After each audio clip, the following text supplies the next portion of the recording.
De hát múltkor se értél rá, és most se érsz rá. Biztos megint azzal a szőkével vagy. Tudod, mit elegem van belőled, és utállak.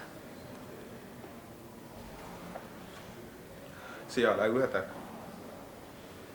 Tőlem.